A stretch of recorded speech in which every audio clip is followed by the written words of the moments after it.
और पत्रकार बंधु का हमेशा से सहयोग रहा है। निश्चित तौर पर हम आपका भी धन्यवाद करना चाहते हैं जो पिछले साल आपदा आई, आपदा के बाद आप लोगों का पूरा सहयोग मिला, हिमाचल की जनता का हमें सहयोग मिला, हमारे सभी सदस्यों का, मंत्रिमंडल के सदस्यों का, सभी विधायकों का हमें सहयोग मिला। और इस वर्ष जब हम नव प्रदेश में प्रवेश कर रहे हैं तो आपको याद होगा पिछले वर्ष की भांति हमने अनाथ बच्चों को एक कानून बनाया था, अनाथ बच्चों के संबंध में बात कही थी और हमने उसको अब धरातल पर लाया है। और हिंदुस्तान का पहला कानून जिसमें अनाथ बच्चों को हमने कहा था कि सरकार ही माता है, सरकार ही पिता है, वो अब लागू हो चुका है। जब कोई चीज़ कही जाती है और धरातल पर आती है तो उसका सुखद अनुभव होता है। तो 4000 बच्चों को हमने पिछली बार उनके लिए जो कानून बनाने की बात साल के पहले दिन कही थी, उसी विषय में हम आज दूसरी बात आपसे कहने आए हैं। जितने भी दिव्यांग बच्चे हैं, अपंग बच्चे हैं, उन बच्चों को के लिए कोई ऐसा स्टैंडर्ड का शिक्षा संस्थान नहीं है कि उन बच्चों की पढ़ाई हो सके। उन बच्चों के लिए शिक्षा संस्थान प्लस पढ़ने के बाद उनके लिए कोई ऐसा कॉलेज नहीं है। और ये समाज के वो वंचित बच्चे हैं जो शिक्षा तो प्राप्त करना चाहते हैं, चाहे वो अंधा है, बहरा है, गूंगा है या 70% के करीब अपंग हो चुका है। हमारी सरकार ने आज साल के पहले दिन उन बच्चों के लिए एक योजना लाने की हमने एक योजना लाने की योजना सोच रहे हैं जो आने वाले समय में फैसला लिया है, जो आने वाले समय में आपको उस पर नजर आएगी, धरातल पर नजर आएगी। उनके लिए एक बड़ा स्कूल के बच्चों के लिए शिक्षा संस्थान बनाएंगे, उनको पूरे पढ़ने की सुविधा देंगे और आधुनिक सुविधा देंगे। जो लेटेस्ट मॉडर्न टेक्नोलॉजी है उसके आधार पर ये सुविधा देंगे। फिर उसके बाद वो जब स्कूलिंग कर लेगा तो उसकी कॉलेज की पढ़ाई के लिए उसी संस्थान में इंटीग्रेटेड स्कूल भी और कॉलेज भी हम बनाने का हमने फैसला किया है। तो इस दृष्टिकोण से आज के शुभ दिन हमने ये फैसला उन दिव्यांग बच्चों के लिए किया है जो किसी न किसी कारण से शिक्षा से ना छूट जाए और उनको शिक्षा के स्तर में बेस्ट शिक्षा मिले। इस दृष्टिकोण से हमने एक फैसला किया। दूसरा फैसला हमने कहा था पहले भी कि हाटी के संदर्भ में हमने केंद्र सरकार को, जब लॉ डिपार्टमेंट ने हाटी से संदर्भ हमसे पूछा था तो उसमें एससी के बारे में क्लैरिफिकेशन हमें चाहिए थी। लॉ डिपार्टमेंट ने जब कुछ ऑब्जेक्शंस रेज किए, हमने सितंबर में हाटी के बारे में क्लैरिफिकेशन भारत सरकार को भेजी और समय समय पर मेरी इस मामले में गृह मंत्री जी से भी बातचीत होती रही। मुझे खुशी है जो हाटी समुदाय के लोग हमारे क्षेत्र में रहते हैं, उसमें परसों रात को हमको ये फैसला हमारे पास आया और हमने उस फैसले को विस्तृत पढ़ा और आज जैसे ही तत्काल हमारा ऑफिस खुला, हमारी कैबिनेट ने हाटी समुदाय को एसटी का दर्जा देने की अधिसूचना जारी कर दी है, शेड्यूल ट्राइब की सूचना जारी कर दी है। और हमने तो उस समय भी कहा था कि जैसे ही हमें उसकी क्लैरिफिकेशन आएगी हम 24 घंटे के भीतर इस अधिसूचना को लागू कर देंगे। लेकिन अभी तो 24 घंटे हुए नहीं है, हमने तो उनको 10 घंटे के भीतर ही लागू कर दिया है। और इस संदर्भ में इस सूचना के बारे में मैं 3 तारीख को नाहन में जाकर लोगों को भी इस बारे में संबोधित करूंगा कि जो हाटी समुदाय काफ़ी समय से इसको मांग कर रहा था, काफ़ी सालों से कांग्रेस की जो पिछली सरकारें थी उन्होंने भी इस केस को आगे बढ़ाया और आज उस समुदाय के जो एसटी का दर्जा देने की बात है उसको भी इस आज साल के पहले दिन हमने उसकी नोटिफिकेशन करके इसे लागू कर दिया है। तीसरा फैसला हमने उन बेरोजगार युवाओं से संबंधित किया जो बेरोजगार युवा गांव में रहता है, गांव के परिवेश में पला बड़ा है, गांव में अपना जीवन यापन कर रहा है, क्योंकि 90% के करीब हमारे युवा जो है वो गांव में ही रहते हैं। पर हमारे जो परिवार है गांव में ही रहते हैं, शहर बहुत कम है हिमाचल प्रदेश में। हिमाचल प्रदेश की 90% पॉपुलेशन गांव में रहने वाली है। उनके लिए कैसी योजना लाई जाए, हमारी कैबिनेट ने आज विस्तृत विचार विमर्श किया और विचार विमर्श करने के बाद हमने एक फैसला किया कि जो हमारी स्वरोजगार योजना है उस योजना को बढ़ावा देने के लिए हम एक योजना लेकर आए थे। हम राजीव गांधी स्टार्टअप योजना जो सोलर पावर प्रोजेक्ट से संबंधित है, ये फेज 2 है। प्रथम चरण ई व्हीकल का था।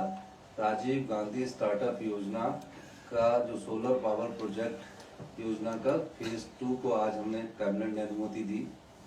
इसमें जिसके पास 3 बीघा जगह होगी उससे सरकार उस युवा से 10% उस पावर प्रोजेक्ट की कॉस्ट की सिक्योरिटी लेगी। जैसे कि 3 बीघा में 40 लाख का पावर प्रोजेक्ट बनता, सोलर पावर प्रोजेक्ट लगता है। सोलर पावर प्रोजेक्ट से संबंधित योजना है। अब 40 लाख में अगर मार्जिनल मनी उसकी लगेगी तो 10 लाख लगनी चाहिए अगर वो बैंक से लोन लेता है। हमने उसकी मार्जिनल मनी को सिक्योरिटी के रूप में कन्वर्ट कर दिया और सिर्फ 40 लाख के पावर प्रोजेक्ट में जो 100 किलोवाट का लगता है उसको 4 लाख रुपया सिक्योरिटी जमा करवानी पड़ेगी और सरकार से उसकी जो 3 बीघा जगह है हर महीने उसको 20,000 रुपया सरकार से मिलेगा। यानी कि 1 साल का उसको 2,40,000 रुपया सरकार से मिला करेगा। ये योजना इसलिए लाई गई है, कई हमारे युवा साथी में कई बार जाता हूँ, देखता हूँ, चंडीगढ़ में देखता हूँ, दिल्ली में देखता हूँ, कई प्रकार के हॉस्पिटैलिटी सेक्टर की जॉब वो करते हैं। तो मैंने उनसे पूछा कि आपको कितना पैसा मिलता, तो कहते हैं कि हमें 14,000 मिलता है, 15,000 मिलता है। तो मैंने उससे पूछा कि आपके घर में कितनी जगह है, तो कहते हैं हमारे पास 3 बीघे भी है, 5 बीघे भी है, 10 बीघे भी है, 10 कनाल भी है, 20 कनाल भी है। तो मैंने उनसे बात की और उनसे बात करने के बाद हमने पाया कि कई युवाओं के पास पैसा नहीं होगा। अगर उनके पास जगह है तो पैसा नहीं होगा, तो अगर वो अपनी जगह देते तो सरकार की तरफ से उसे 100 किलोवाट का पावर प्रोजेक्ट लगाने के लिए 20,000 रुपया पर मंथ मिलेगा। अगर वो 250 किलोवाट का 200 किलोवाट का लगाता है तो उसको 40,000 रुपया पर मंथ मिलेगा। अगर वो 500 किलोवाट का लगाता है, उसके लिए 10 बीघा जगह चाहिए, तो उसे 1 लाख रुपया पर मंथ मिलेगा और साल का उसको 12 लाख रुपया मिलेगा। 1 लाख की कॉस्ट हुई उसकी। अगर उसको 500 किलोवाट का प्रोजेक्ट लगाने के लिए उसको 2 करोड़ रुपए खर्च करना पड़ेगा। 2 करोड़ तो खर्च कर नहीं सकता, और 2 करोड़ में अगर वो 25% भी मनी ले तो भी वो 50 लाख रुपया नहीं लगा सकता, लोन नहीं उठा सकता। तो लोन जो इक्विटी है वो सरकार वहन करेगी, यानी कि उसको सिर्फ सिक्योरिटी जमा करवानी पड़ेगी। और जो 2 करोड़ प्रोजेक्ट होगा उसमें 20 लाख रुपया 10% सिक्योरिटी जमा करवानी पड़ेगी। तो 10% 20 लाख रुपया हो गया। उसको हर साल 1 लाख रुपया बिजली बोर्ड सरकार की तरफ से उसको मिलेगा। इसके लिए 240 करोड़ रुपए की उन युवाओं को जो गांव में रहता है रोजगार देने के लिए सरकार की तरफ से इक्विटी बिजली बोर्ड को दी जाएगी। वो इक्विटी सरकार की तरफ से दी जाएगी और उसे 25 साल तक अगर उसने 500 किलोवाट का लगाया, 100 से 500 किलोवाट के लिए योजना है, सोलर पावर प्रोजेक्ट की योजना है। अगर उसने 500 किलोवाट लगाया तो 500 किलोवाट में उसे 12 लाख रुपया साल का मिलेगा और ये 25 साल तक मिलता रहेगा। तो ये योजना सिर्फ स्वरोजगार की तरफ बढ़ने के लिए ये दूसरा चरण है। इसी राजीव गांधी स्टार्टअप योजना का भी तीसरा चरण भी आने वाला है। हम चाहते हैं कि ग्रामीण अर्थव्यवस्था को मजबूत किया जाए। गांव की अर्थव्यवस्था कैसे मजबूत होगी? जब गांव के युवा साथियों के हाथ में रोजगार आएगा। हमारे यहाँ जमीन भी कम है। अगर हम जमीन कम है तो अगर वो जमीन में कोई कई बार बंदर फसलों को नष्ट कर देते हैं, लोगों ने फसल उगाना भी बंद कर दिया है, वो अपनी जगह सोलर पावर प्रोजेक्ट के लिए दे सकते हैं और उनका पैसा कम लगेगा। लेकिन उसकी मेंटेनेंस जो है उसी आदमी को करनी पड़ेगी जिसकी जगह में ये सोलर पावर प्रोजेक्ट लगेगा। तो प्रत्येक परिवार से एक व्यक्ति को सोलर पावर प्रोजेक्ट लगाने के बाद जिसके पास जगह है उसको इस योजना का लाभ मिलेगा। तो ये 3 योजनाएं आज हमने हिमाचल प्रदेश के युवाओं के हित में, हिमाचल प्रदेश की जनता के हित में और जो दिव्यांग हैं उनके हित में हम ये 3 योजनाएं लेकर आए हैं। और आज के शुभ दिन पर हम इन तीनों योजनाओं का शुभारंभ करना चाहते थे। इस शुभ दिन को नववर्ष के शुभ दिन पर हमने इन 3 योजनाओं का शुभारंभ करने की फैसला किया है। और इसके लिए मैं अपने सभी मंत्रिमंडल के सदस्यों का बहुत धन्यवाद करना चाहता हूं।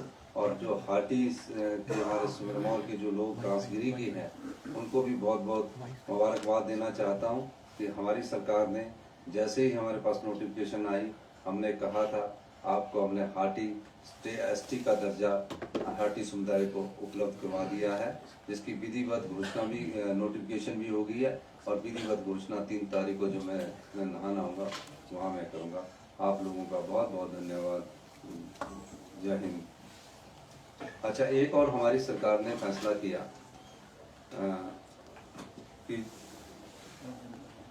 हमारी सरकार ने ये फैसला किया कि 8 तारीख से हमारे सभी मंत्रिमंडल के सदस्य हर एक अपने विधानसभा क्षेत्र में जाएंगे। सभी विधायक हमारे अपने विधानसभा क्षेत्र में जाएंगे। 8 जनवरी से लेकर 12 फरवरी तक हमारा एक कार्यक्रम चल रहा है, सरकार जनता के द्वार और गांव के द्वार। हाँ, सरकार ये जो कार्यक्रम है ये जनता के धन सरकार गांव के द्वार। तो सरकार गांव के द्वार का कार्यक्रम हमारा 8 जनवरी से शुरू हो रहा है, जिसमें सभी हमारे विधायक जो है, सभी हमारे पार्टी के जो कंटेस्टेड कैंडिडेट है वो हर एक पंचायत में एक दिन में 2 पंचायतों का दौरा करेंगे।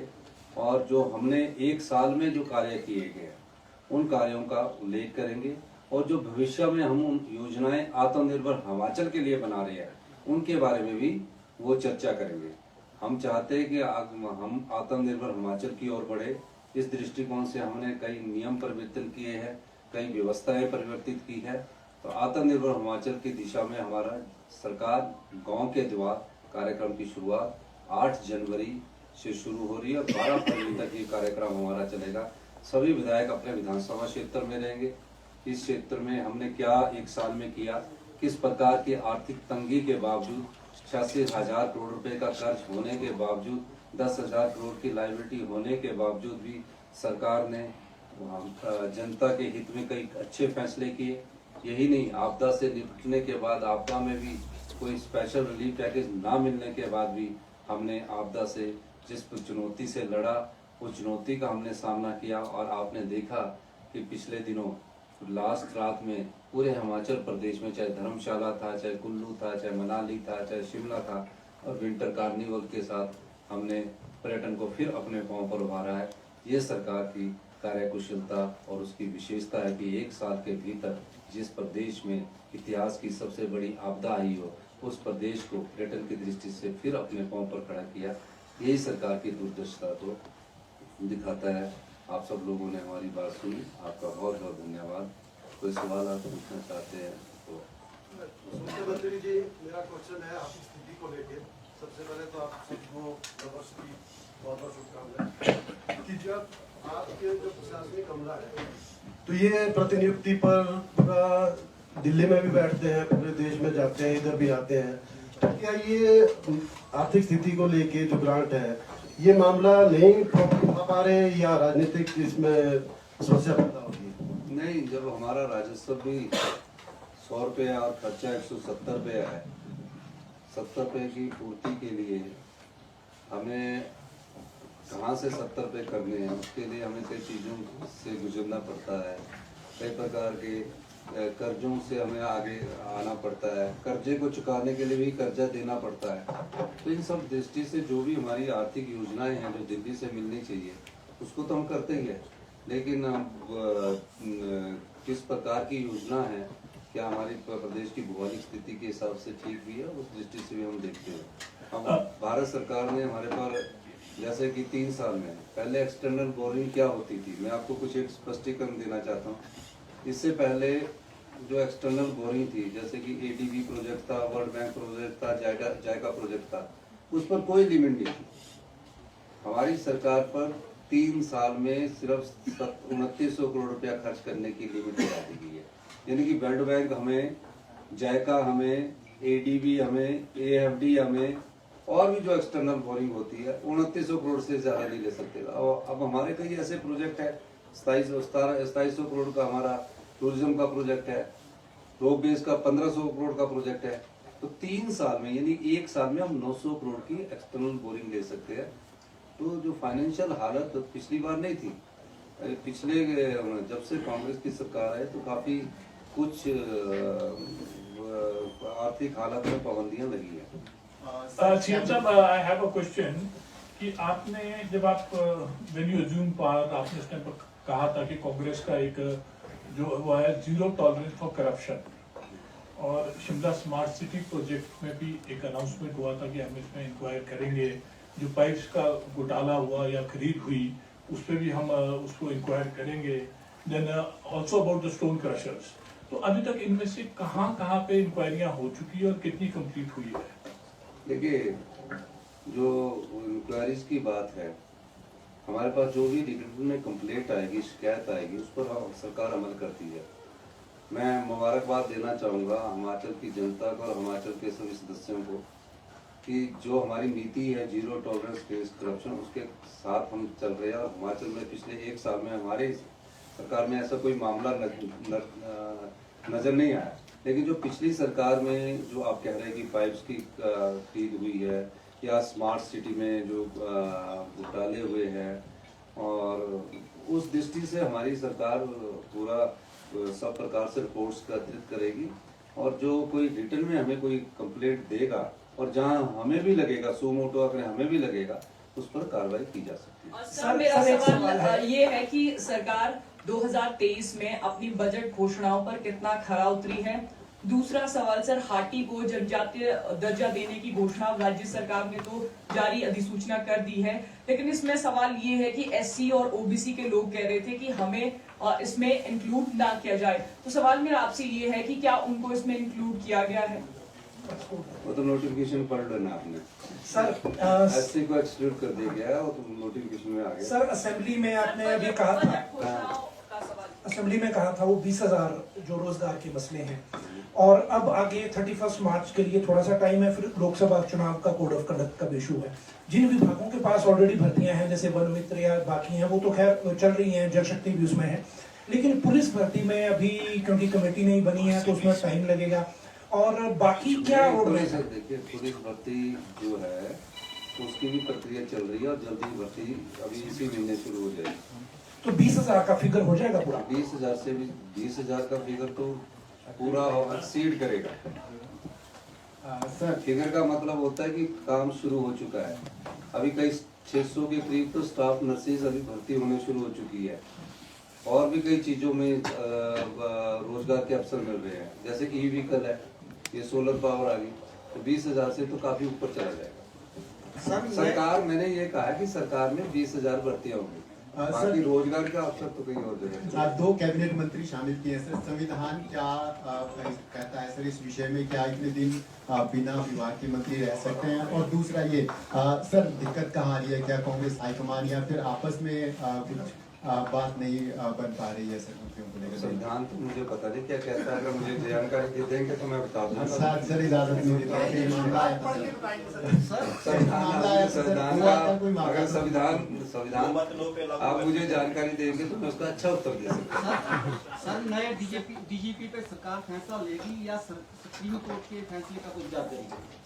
देखिए, ये सब फैसले जो है प्रशासनिक है, प्रशासनिक स्तर पर हल किए जा रहे हैं, और उसको फैसला कब लेना है ये प्रशासनिक क्षेत्र के अधिकार और हमारे मंत्रिमंडल के अधिकार क्षेत्र में होता है। इस पर अभी विचार विमर्श किया जा रहा है। हाई कोर्ट के आदेश है कि डीजीपी को हटाया जाए। हाँ, उनके देखिए, हाई कोर्ट के सभी आदेशों का पालन करना हमारा दायित्व भी है, और हाई कोर्ट ने जो आदेश दिए उस पर किस प्रकार के उन्होंने आदेश दिए उस बारे में मुझे अभी कॉपी आज ही मिली है, तो मैं इसको पढ़कर कोई फैसला करूँगा। धन्यवाद। सर, लोकसभा चुनावों के लिए भी चर्चा चली है कि भी कोई नेता आगे नहीं आ रहा चुनाव लड़ने, कोई रुचि नहीं दिखा रहे। ये कहाँ चर्चा चली है? कि जो लोकसभा के चुनाव है उसमें चर्चा मुझे बताइए कहाँ नहीं, अगर कोई चर्चा चली तो बताओ तो सही, मैं उसका जवाब अच्छा। Thank you.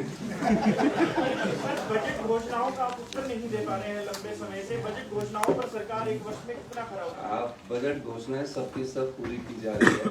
आप भी थोड़ा सा बजट घोषणाओं की जब हम बोलते हैं, कैबिनेट की मीटिंग होती है, उसको जरूर पढ़ा करें ताकि आपको पता लगे कि कितनी बजट घोषणाएं हो रही है। Thank you. सर, चर्चा ये भी है बजट सत्र सरकार जल्दी कर सकती है, क्या इस तरह का भी कुछ प्लान है? देखिए, ये अभी विषय पर अभी मंत्रिमंडल में जब विषय आएगा तब चर्चा करेंगे।